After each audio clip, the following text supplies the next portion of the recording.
Hello guys, for today's video, ayan, magluluto na naman tayo ng ating ulam na pananghalian. Ayan, may isda pala dyan at napakaraming isda nga nito.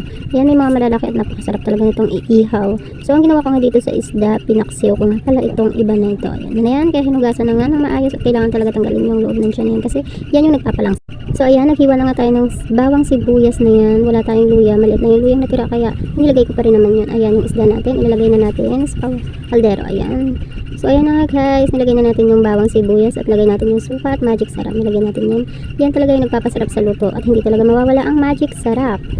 Kung meron din palang talbos ng kamote, masarap din sana siya ilagay. At saka yung talong, yun, masarap din sana siya ipang ibabaw o ipang ilalim yan siya. So, kaya nga walang talong at saka talbos ng kamote. Kaya ayan na lang ang ginawa ko.